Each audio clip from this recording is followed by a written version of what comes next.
Hello everyone, welcome back to the channel. Today we're diving into one of the most dramatic moments in recent history, the explosion that rocked the Crimea Bridge and the furious reaction it triggered from Vladimir Putin himself. This was more than just a military strike or an act of sabotage. It was a direct hit on the heart of Russia's pride and one of Putin's most symbolic projects. The bridge, which connected mainland Russia to Crimea, stood as a bold statement of control and dominance. But in one explosive moment, that symbol was shattered, literally and politically. When news first broke of the explosion, videos and satellite images spread across the internet like wildfire. Flames roared over the Kerch Strait, thick black smoke covered the sky, and pieces of the bridge collapsed into the water below. Russia's main route for supplying its troops in southern Ukraine was suddenly crippled. For many observers, it was the most significant blow to Russian logistics since the start of the war. But for Putin, it was personal, a direct challenge to his image of strength. In the early hours after the blast, confusion surrounded what had happened. Russian media tried to downplay the event, first calling it an accident or a truck explosion. But as more evidence surfaced, it became clear this was no accident. The attack was precise, timed, and devastating. Analysts suggested that Ukraine had planned the operation for months, studying the bridge's structure, the timing of convoys, and the weak points that could cause maximum damage. The result was a perfectly executed strike that caught Russia completely off guard. Putin's reaction, according to multiple reports, was explosive. Inside the Kremlin, sources described the Russian president as visibly enraged. The Crimea Bridge wasn't just another infrastructure project to him. It was his personal achievement. Inaugurated with great pride in 2018, destroying it was like striking at his legacy, a message from Ukraine that his empire was not untouchable. Within hours, Putin called an emergency meeting with his top military and security officials. His voice reportedly trembled with anger as he demanded retaliation and answers. In the following days, Russia launched a massive wave of missile strikes across Ukraine. Cities far from the front lines were targeted, including Kyiv, Lviv, and Dnipro. Power stations, communication hubs, and civilian areas were hit in what many saw as revenge for the bridge attack. Putin wanted to show strength, but the strikes also revealed something else: desperation. The Crimea Bridge explosion had exposed a key vulnerability, showing the world that even Russia's most protected assets could be destroyed. What made this moment even more symbolic was the timing. The explosion occurred just as Russian morale was already low. Troops were retreating in Kherson, Ukraine was advancing in the east, and international pressure on Moscow was growing. Then suddenly, the pride of Russia's infrastructure, the link to Crimea, was on fire. The images of the destroyed bridge spread instantly, sending shockwaves through Russian society. For ordinary Russians, it was a harsh reminder that the war was no longer distant. It was now touching something deeply symbolic, something that had represented national success. Ukrainians, on the other hand, celebrated the explosion as a turning point. The bridge had been a hated symbol of occupation since Russia built it after annexing Crimea in 2014. For many Ukrainians, seeing it in flames felt like justice. Memes flooded social media, and Ukrainian officials posted cryptic messages, hinting but never directly confirming responsibility. The mystery only deepened the psychological impact. Russia didn't know exactly how or when it happened, and that uncertainty hurt its image of control. Military experts noted that the explosion also had major strategic consequences.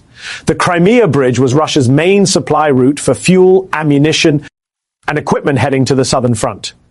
With it damaged, logistics became a nightmare. Russia had to reroute supplies through long and vulnerable land routes, slowing down its war effort. Some analysts even suggested that the bridge attack indirectly helped Ukraine's successful counteroffensives by cutting off critical support to Russian troops. Internationally, the event became a major topic of debate. Western nations praised Ukraine's ingenuity while remaining careful not to take official credit or provide details. NATO officials highlighted how the attack showcased Russia's declining ability to defend its assets. Meanwhile, inside Russia, the government scrambled to control the narrative. State media downplayed the damage and released edited footage showing partial restoration efforts. But the truth was impossible to hide. The bridge had been seriously damaged, and Putin's fury couldn't fix it overnight. Behind the scenes, the psychological impact on Putin's leadership circle was enormous. The Crimea Bridge explosion was not just a military setback, but also a symbolic humiliation. For years, Putin had presented himself as the defender of a powerful and united Russia. The destruction of his signature project made him look weak. His response, launching massive missile attacks, was seen by many analysts as an emotional reaction rather than a calculated military move. It was revenge, not strategy. Over the following weeks, the Kremlin intensified propaganda to reassure the Russian public. Television anchors spoke of temporary setbacks and swift restoration, showing images of trucks crossing the remaining lanes of the bridge. Putin himself made several public statements promising full repair and vowing that those responsible would face consequences. Yet beneath the rhetoric, there was panic. Engineers warned that repairs could take months, maybe longer. The logistics crisis persisted, and every delay hurt Russia's war performance. For Ukraine, the STRI key was a masterclass in psychological warfare. It wasn't just about blowing up a structure, it was about breaking confidence. The message was clear. No matter how powerful Russia claims to be, its symbols of control can be erased. Every image of that burning bridge carried a deeper message. The illusion of Russian invincibility was over. Ukrainian officials used this to rally both domestic and international support, reinforcing the idea that they could not only defend, but also strike back strategically. The world's media replayed the footage repeatedly. That iconic image of the bridge engulfed in flames, trucks stopped in confusion, and the collapsing roadway sinking into the water.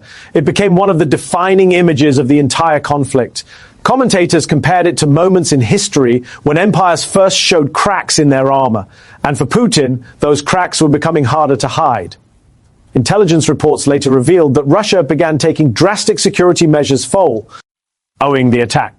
Surveillance increased across other strategic locations, fuel depots, air bases, and transportation hubs. The Kremlin even discussed building alternate routes for supplies, fearing more strikes. This level of fear showed how deeply the Crimea Bridge explosion had shaken Moscow's confidence. It wasn't just an infrastructure problem anymore, it was a psychological wound that kept reopening. Putin's anger reportedly turned inward as well. Several high-ranking officials in charge of security and transport were questioned, demoted, or quietly removed from their positions. The search for someone to blame became a political sideshow inside the Kremlin. But the truth was uncomfortable. No one could guarantee protection against a strike like that. Ukraine had proven its ability to target and destroy what Russia thought was invincible. Even months later, the consequences continued. A damaged bridge slowed Russia's ability to move weapons and reinforcements efficiently. It weakened their grip on Crimea and made every supply convoy a potential target. Ukrainian forces, encouraged by this success, began targeting other logistical choke points, cutting deeper into Russia's control network. The explosion of the bridge had created a ripple effect that spread far beyond the blast site. As time went on, the Crimea Bridge incident became a defining symbol of the war's shifting momentum. It showed that even the mightiest superpower could be wounded by precise, intelligent warfare. It was a turning point, a moment that forced Russia to face the limits of its power and the growing strength of Ukraine's resistance. For the international community, it was proof that determination and strategy could outweigh brute force. For Putin, though, the event left a lasting scar. Each mention of the Crimea Bridge brings back the memory of that day when his pride literally went up in flames. His furious reaction, seen by millions, was more than political. It was personal. The woe. RLD saw a leader whose confidence was shaken, whose control was challenged, and whose empire had been symbolically fractured. The fire on that bridge burned more than steel and concrete. It burned the myth of Russian invincibility. In the end, the Crimea Bridge explosion became more than just a military headline. It was a story of defiance, of intelligence, and of the growing cracks in one of the world's most powerful regimes. It proved that symbols matter in war, and when those symbols fall, they take morale, reputation, and power down with them. Ukraine didn't just hit a bridge, they hit the very core of Russia's pride. And that's why, even now, long after the flames have died down, the echoes of that explosion continue to shake the foundations of the Kremlin. The bridge may one day be rebuilt, but the damage it did to Putin's image, to Russia's confidence, and to its war ambitions will never truly be repaired.